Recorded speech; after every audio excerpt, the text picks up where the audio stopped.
Hi students, welcome to current affairs Telugu channel అండి. ఈ వీడియోలో మనం కొన్ని ఇంపార్టెంట్ కరెంట్ అఫైర్స్ బిట్స్ని నేర్చుకుందాం. ఫస్ట్, అంతర్జాతీయ భాగస్వామ్య సదస్సు 2017 ఎక్కడ జరిగింది? అంతర్జాతీయ భాగస్వామ్య సదస్సు 2017 ఎక్కడ జరిగింది? ఇది వచ్చేసి విశాఖపట్నంలో జరిగిందండి. ఇది 23వ అంతర్జాతీయ భాగస్వామ్య సదస్సు. దీనిని కేంద్ర మంత్రి అరుణ్ జైట్లీ జనవరి 27న విశాఖపట్నంలో ప్రారంభించారు. సో ఏపీ ముఖ్యమంత్రి చంద్రబాబు నాయుడు, కేంద్ర మంత్రులు వెంకయ్య నాయుడు, అశోక్ గజపతిరాజు, నిర్మలా సీతారామన్ తదితరులు ఈ కార్యక్రమానికి హాజరయ్యారు.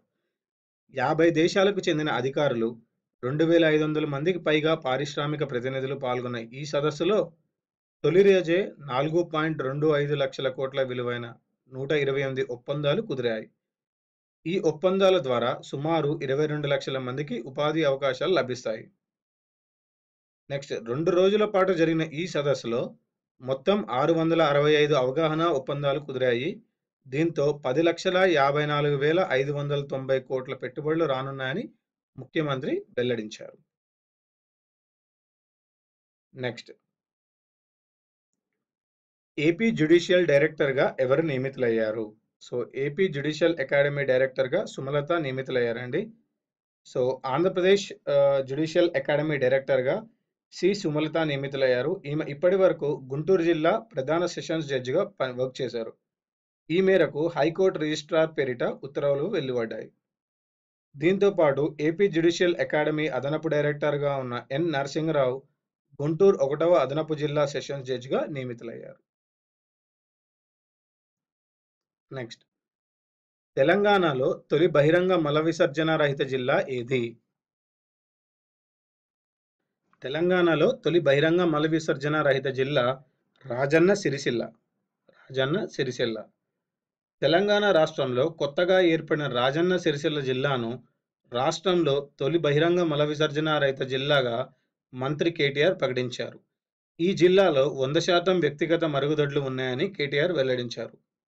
సో రాజన్న సిరిసిల్ల జిల్లా ఏర్పడక ముందే 85,559 వ్యక్తిగత మరుగుదొడ్లు నిర్మించగా మిగిలిన 22,981 మరుగుదొడ్లను 2016 అక్టోబర్ 11 నుంచి ఫిబ్రవరి 2017 నాటికి నిర్మించి తొలి బహిరంగ విసర్జన రహిత జిల్లాగా ప్రకటించింది.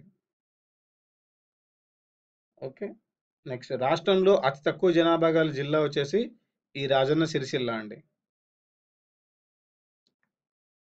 నెక్స్ట్, ఇటీవల భక్త రామదాసు ఎత్తిపోతల పథకం ఎక్కడ ప్రారంభమైంది? సో ఖమ్మం జిల్లా కూసుమంచి మండలంలో భక్త రామదాసు ఎత్తిపోతల పథకం ప్రారంభమైంది. సో ఖమ్మం జిల్లా కూసుమంచి మండలం ఎర్రగడ్డ తండా ప్రాంతంలో నిర్మించిన భక్త రామదాసు ఎత్తిపోతల ప్రాజెక్టును రాష్ట్ర ముఖ్యమంత్రి కేసీఆర్ గారు 2017 జనవరి 31న ప్రారంభించారు. 336 కోట్ల వ్యయంతో నిర్మించిన ఈ ప్రాజెక్టు ద్వారా 58,998 ఎకరాల ఆయకట్టు సాగునీరు అందించడంతో పాటు 35 మెగావాట్ల విద్యుత్ ఉత్పత్తి కూడా జరుగుతుంది. ఈ ప్రాజెక్ట్ నిర్మాణానికి ఫిబ్రవరి 16, 2016న కేసీఆర్ గారు శంకుస్థాపన చేశారు. నెక్స్ట్, ఈ ప్రాజెక్టు ద్వారా 20,000 పైగా మంది రైతులు లబ్ధి పొందుతున్నారు.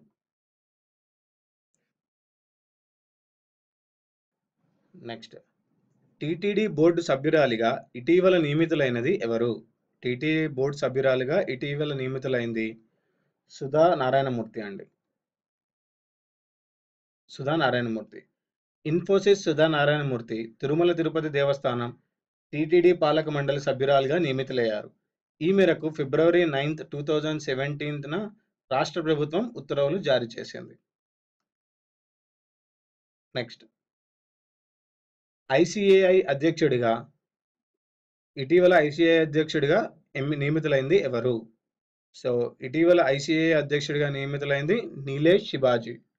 సో 2017 ఫిబ్రవరి 12న ఐసిఏఐ ఫుల్ ఫామ్ వచ్చి institute of chartered accountants. The institute of chartered accountants of India అధ్యక్షుడిగా నీలేష్ శివాజీ ఎన్నికయ్యారు. 2017-18 సంవత్సరానికి ఆయన సేవలు అందిస్తారు. ఉపాధ్యక్షుడిగా నవీన్ ఎన్డి గుప్తా ఎన్నికయ్యారు. నెక్స్ట్, ట్రంప్ సలహాదారునిగా ఎంపికైన భారత సంతతికి చెందిన న్యాయవాది ఎవరు? సో ట్రంప్ సలహాదారుగా ఎంపికైన భారత సంతతికి చెందిన న్యాయవాది ఉత్తమ్ తిలాన్. ఉత్తమ్ తిలాన్. సో అమెరికా అధ్యక్షుడు డొనాల్డ్ ట్రంప్కి ప్రత్యేక సలహాదారుడిగా భారత సంతతికి చెందిన న్యాయవాది ఉత్తమ్ తిలాన్ నియమితులయ్యారు. ఈ మేరకు డొనాల్డ్ ఎఫ్ మెక్గాన్ నేతృత్వంలోని వైట్ హౌస్ కమిటీలో స్థానం పొందిన ఉత్తమ్ న్యాయం, నైతికతకు సంబంధించిన విషయాల్లో అమెరికా అధ్యక్షుడిగా సలహాలు, సూచనలు ఇవ్వనున్నారు. ఎఫ్సిసి చైర్మన్గా భారతీయ అమెరికన్ అజిత్. అంతర్జాతీయ సమానత్వాన్ని వ్యతిరేకిస్తూ వచ్చిన భారతీయ అమెరికన్ అజిత్ వరదరాజన్ చాయ్ని కీలకమైన ఫెడరల్ కమ్యూనికేషన్ చైర్మన్గా ఎంపిక చేస్తూ అమెరికా అధ్యక్షుడు డొనాల్డ్ ట్రంప్ జనవరి 24, 2017 నిర్ణయం తీసుకున్నారు. ఇటీవల ఆర్థిక శాఖ సలహాదారుడిగా నియమితులైంది ఎవరు? సో ఇటీవల ఆర్థిక శాఖ సలహాదారుడిగా నియమితులైంది సంజీవ్ సన్యాల్. సంజీవ్ సన్యాల్. సో ఆర్థిక మంత్రిత్వ శాఖ ప్రధాన ఆర్థిక సలహాదారుడిగా సంజీవ్ సన్యాల్ ఎంపికయ్యారు. ఈ మేరకు appointments committee of the cabinet ACC 2017 ఫిబ్రవరి 3న ఆయన నియామకాన్ని ఆమోదించింది. గతంలో డాషే బ్యాంక్ ఎండీగా నిధులు నిర్వహించారు సంజీవ్ సన్యాల్.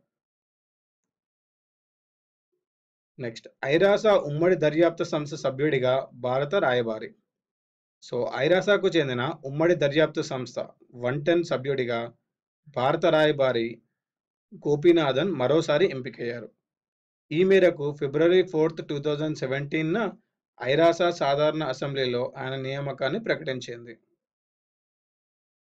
ఇవ్వండి ఈ వీడియోలోని important current affairs one liner questions. ఈ వీడియో మీకు నచ్చినట్టయితే లైక్ చేయండి, సబ్స్క్రైబ్ చేయండి, షేర్ చేయండి. వచ్చే వీడియోలో మరికొన్ని ఇంపార్టెంట్ వన్ లైనర్ బిట్స్తో కలుద్దాం.